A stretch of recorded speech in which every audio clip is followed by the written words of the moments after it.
Hello, and welcome to Freedom Unshackled, Voices of Justice.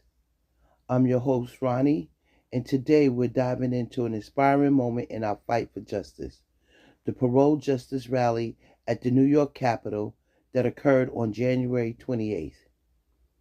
At that rally, we raised our collective voices to demand the passage of two critical bills, elder parole and fair and timely parole. These bills represent more than just legislative reform. They're a step toward righting the wrongs of a system that has unjustly handed down harsh, often racially charged sentences. But our fight isn't just about changing laws. It's about reimagining the role of the Department of Corrections and Community Supervision entirely.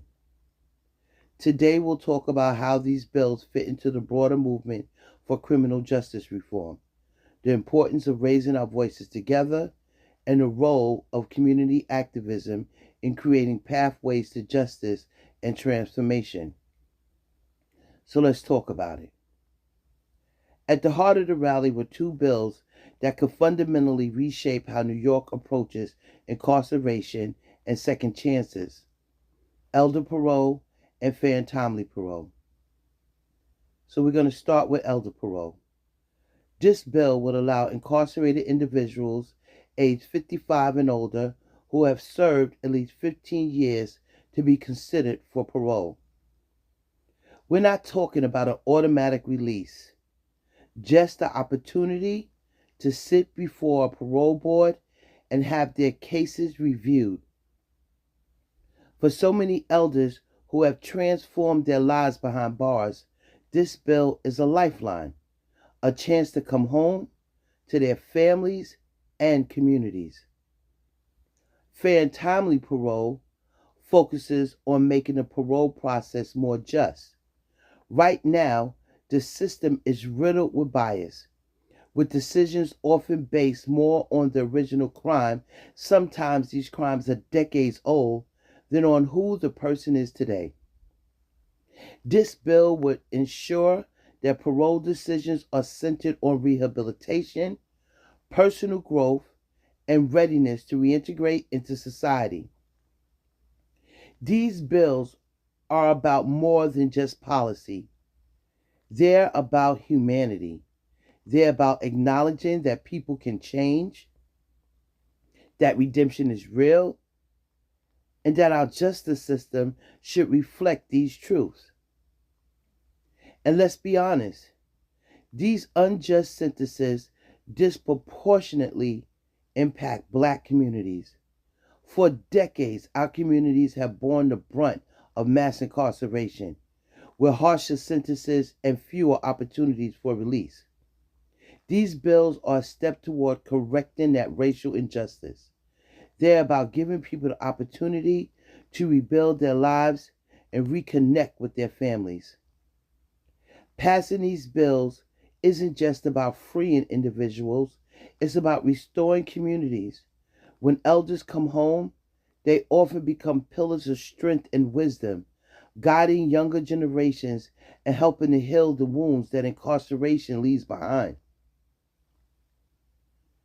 While we fight to bring our loved ones home, we also have to confront the harsh realities of life behind bars. The culture of corrections in this country is one of violence, control, and dehumanization. Inside our prisons, people are subjected to brutal conditions, physical violence, psychological violence, rapes, and neglect.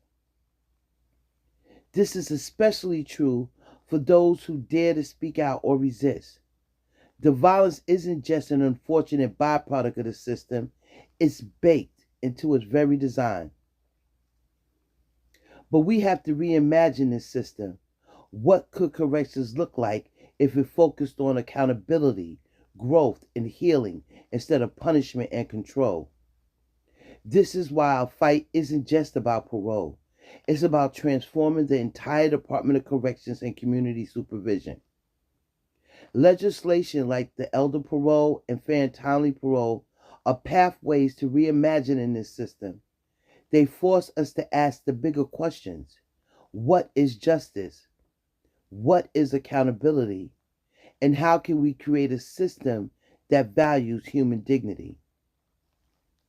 One of the most powerful moments at the Capitol was seeing so many voices come together: formerly incarcerated individuals, their families, youth, and advocates, all united in a call for justice.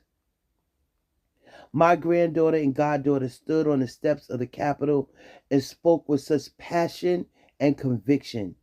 Seeing them and other youth speak out reminded me of the power of collective action. When we raise our voices together, we amplify the message: the system must change. These young people spoke about what it means to grow up without their parents, grandparents, aunts, and uncles because of unjust sentences. They demanded a future where families are no longer torn apart, and I was proud to see them step into their power. Raising our voices isn't just symbolic, it's a strategy. When we show up at rallies, when we testify before lawmakers, when we write letters, and when we share our stories, we're creating pressure for change. We're making it clear that the status quo is unacceptable. And it's working. Lawmakers are hearing us. The momentum for parole justice is growing, but we can't stop now. We have to keep showing up, keep raising our voices, and keep pushing for change. After the rally, I had the privilege of hosting formerly incarcerated women at my home before they headed back to the city. It was a moment of connection and reflection, a chance to recharge and celebrate the work we're doing together. This moment is built, and this movement is built on community. It's built on love, resilience, and a shared commitment to justice. When we come together, whether at rallies, in our homes, or in our communities, we remind each other that we're not alone in this fight. And I just want to say, too, that as many years as I've been going to these rallies and press conferences, I have never seen as many formerly incarcerated women come together as I did on January 28th. It was a beautiful sight to see. We have a fight on our hands, not just for elder parole and family parole, but for a broader criminal justice reform. We're up against a system that is deeply entrenched, but we have the power of community, resilience, and truth on our side.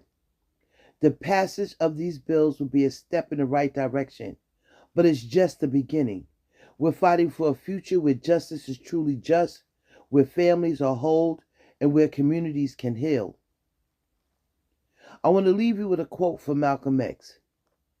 The future belongs to those who prepare for it today. I'm going to say that again.